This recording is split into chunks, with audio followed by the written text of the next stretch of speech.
लक्ष्मी देवी अपने पति जगन्नाथ जी के पास गए और बोले, प्रभु आज मेरा व्रत है, अगर आप आज्ञा दें तो मैं नगर भ्रमण करना चाहती हूँ। और जगन्नाथ जी ने अनुमति दे दी। इस बात से अनजान की यह छोटी सी यात्रा निकट भविष्य में एक बड़ा आपदा का कारण बनेगी। देवी लक्ष्मी एक बूढ़ी ब्राह्मण महिला का रूप धारण करके पूरे नगर में अपनी यात्रा शुरू करते हैं। अपनी यात्राओं के दौरान वह एक निम्न जाति की चांडाल महिला श्रेया के घर में प्रवेश कर लेते हैं। श्रेया सुबह जल्दी उठकर कमल के फूलों और प्रसाद के साथ देवी लक्ष्मी की पूजा कर रही थी। श्रेया की भक्ति से प्रसन्न होकर देवी ने धन, पुत्र और समृद्धि की उसकी इच्छाएं पूरी की। तभी बलराम ध्यान कर रहे थे। योग बल से उन्हें पता चला कि लक्ष्मी एक चांडाल स्त्री के घर गई है। तब उन्होंने जगन्नाथ को बुलाए और कहे कि आपकी पत्नी लक्ष्मी चांडाल के घर जाकर हमें अपमानित कर रही है। अछूत के घर में समय बिताने के बाद वह बिना स्नान किए हमारे भव्य मंदिर में प्रवेश करते हैं। उन्हें तुरंत मंदिर से बाहर निकाल दिया जाना चाहिए। जगन्नाथ ने अपने भाई को शांत करने की बहुत कोशिश की और बोले, आज उनका व्रत का दिन है, वह गरीबों का दुख सहन नहीं कर सकते, इसीलिए वह चांडाल के घर गए हैं। लेकिन बलराम जी नहीं माने। बलराम ने कहे, अगर आपकी लक्ष्मी मंदिर में रहेगी तो मैं नहीं रहूंगा। जगन्नाथ एक पति के रूप में अपने कर्तव्य और अपने भाई के प्रति वफादारी के बीच फंसे हुए थे। उनके पास लक्ष्मी देवी को मंदिर से बाहर भेजने के अलावा कोई विकल्प नहीं था। देवी लक्ष्मी मंदिर से बाहर निकल रही थीं। जाते समय उनकी आंखें दर्द से भरी हुई थीं। अचानक देवी लक्ष्मी पीछे मुड़ी और बोली, आज मैं एक अनाथ की तरह जा रही हूँ, लेकिन मैं आपको श्राप देती हूँ। 12 साल तक न तो आपको न ही आपके भाई को पेट भर खाने को मिलेगा, न ही पानी, न ही कपड़े मिलेगा। आप भिखारी की तरह भटकोगे और जब मैं चांडाल औरत आपको खाना खिलाऊंगी तभी आप फिर से खाना खा पाओगे।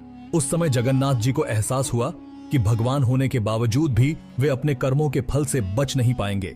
उन्होंने देवी लक्ष्मी को मंदिर से बाहर निकालकर उनके साथ अन्याय किया था और अब उनका श्राप अवश्य फलित होगा। देवी लक्ष्मी मंदिर से चले गए और उन्होंने दिव्य वास्तुकार विश्वकर्मा को बुला के उनसे समुद्र तट के पास उनके लिए एक साधारण झोपड़ी बनाने को कहे। लेकिन विश्वकर्मा उनकी असली कीमत जानते थे, इसलिए उन्होंने एक भव्य महल बनवाए। भव्य महल देखकर देवी लक्ष्मी बहुत खुश हुए। महल में प्रवेश करने के बाद उन्होंने 8 वेतालों को बुलाए। 8 वेताल तुरंत उनके सामने प्रकट हुए। देवी लक्ष्मी उन्हें श्री मंदिर की रसोई और भंडार गृह खाली करके सारे सामान को अपने नए महल में लाने को निर्देश दिए। वेतालों ने संकोच करते हुए बोले कि उन्हें डर है कि प्रभु जगन्नाथ और बलभद्र उन्हें ऐसा करते हुए पकड़ लेंगे तो कड़ी सजा देंगे। उनके डर को देखकर देवी लक्ष्मी ने निद्रा देवी को बुलाए और उनसे बोले कि वे श्री मंदिर जाके दोनों भाइयों के आंख में इतना निद्रा भर दे कि वो अगले दिन तक गहन निद्रा में सोते रहे। निद्रा देवी ने तुरंत श्री मंदिर जाके प्रभु जगन्नाथ और बलभद्र को गहन निद्रा में सुला दिए। अब आश्वस्त होकर 8 वेतालों ने श्री मंदिर गए। पहले तो उन्होंने रसोई से पेट भरकर महाप्रसाद खाए। उसके बाद सारे धन, भोजन और भंडार गृह के सामान को देवी लक्ष्मी के नए महल में ले आए।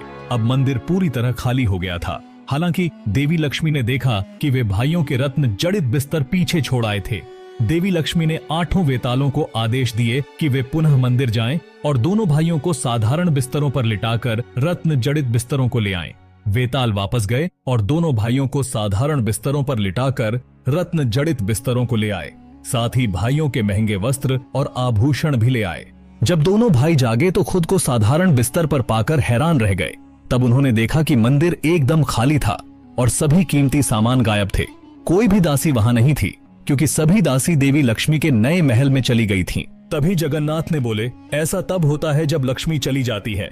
बलराम ने उपहास करते हुए बोले, एक साधारण पत्नी को इतना महत्व मत दो।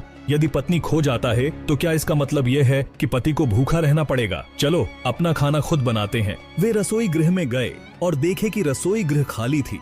फिर वे भंडार घर की ओर बढ़े, क्योंकि उनका भंडार घर हमेशा पर्याप्त अनाज से भरा होता है, लेकिन भंडार गृह भी खाली था। वे दोनों बहुत निराश हो गए।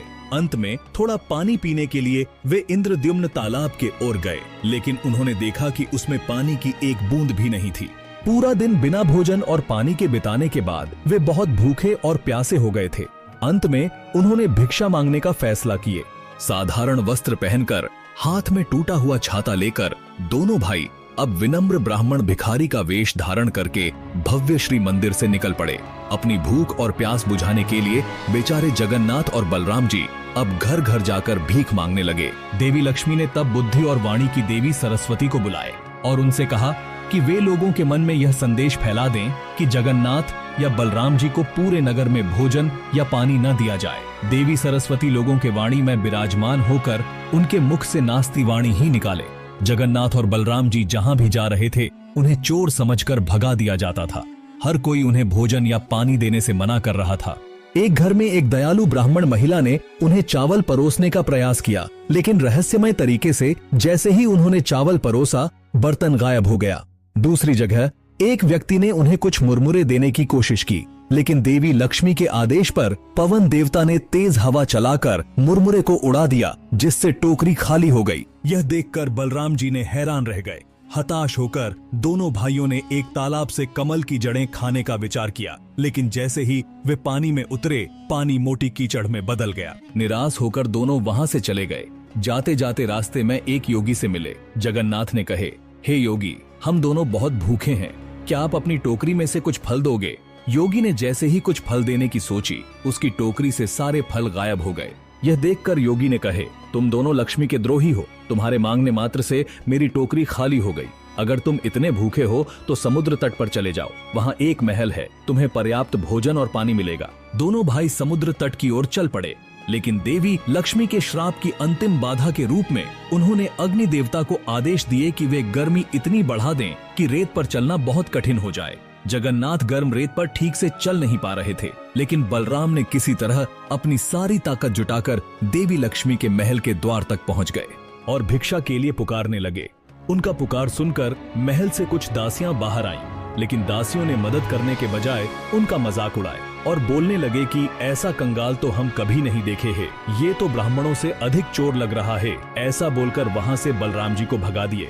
निराश होकर बलराम जी जगन्नाथ के पास लौटे और उनसे वापस जाने का आग्रह किया, लेकिन जगन्नाथ ने अपनी शांत बुद्धि से उन्हें समझाए कि धैर्य ही हमारी एकमात्र आशा है। बलराम जी को साथ लेकर जगन्नाथ देवी लक्ष्मी के महल में गए। वहाँ महल के द्वार पर उन्होंने वेदों का जाप करना शुरू कर दिया। उनकी दिव्य आवाज ने पूरे ब्रह्मांड को ओम की ध्वनि से भर दिया। यह दिव्य ध्वनि सुनकर देवी लक्ष्मी भावुक हो गयी। भगवान स्वयं मेरे द्वार पर आए हैं, मैं जन्मों जन्मों के पापों से मुक्त हो गई। देवी लक्ष्मी ने अपनी दासियों को दोनों ब्राह्मण भाइयों से पूछने के लिए भेजे कि वे क्या चाहते हैं।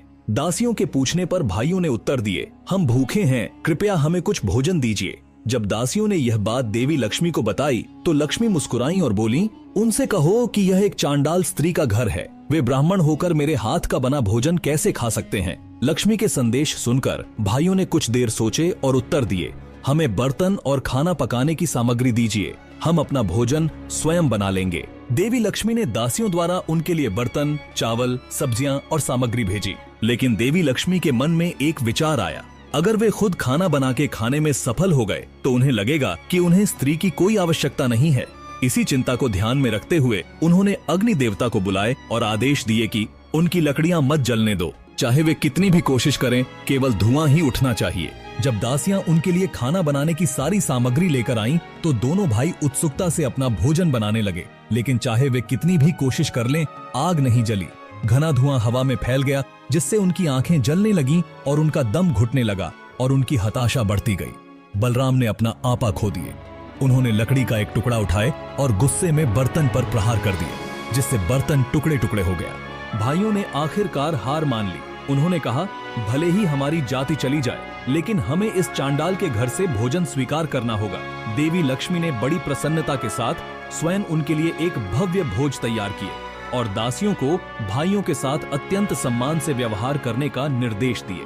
स्नान करने के बाद भाइयों को नए कपड़े दिए गए और उनको भोजन के लिए बैठाया गया। जब भोजन परोसा गया तो उन्होंने अपार कृतज्ञता और खुशी के साथ खाए। उनकी लंबे समय से लगी भूख आखिरकार तृप्त हुई। जब बलराम ने भोजन का स्वाद ले रहे थे, उन्होंने बोले, भोजन का स्वाद तो लक्ष्मी के हाथ से पकाए गए भोजन जैसा लग रहा है। फिर दासियों ने पोड़पीठा परोसे। जगन्नाथ आश्चर्यचकित हो गए। लक्ष्मी हमेशा मेरे खाने के बाद मुझे पोड़पीठा परोसती थी, क्योंकि मुझे पोड़पीठा बहुत प्रिय है। ऐसा कैसे हो सकता है कि यहाँ भी वही पोड़पीठा परोसी जा रही है। भरपूर भोजन के बाद दोनों भाई महल में आराम करने लगे। लक्ष्मी ने अपनी दासियों को पान और एक जिज्ञासु प्रश्न के साथ भेजे, क्या तुम दोनों विवाहित हो? जगन्नाथ ने उत्तर दिए, मेरी पत्नी लक्ष्मी थी, लेकिन मैंने मैंने मूर्खतापूर्वक उसे दूर भेज दिया। यही हमारे सारे दुर्भाग्य का कारण है।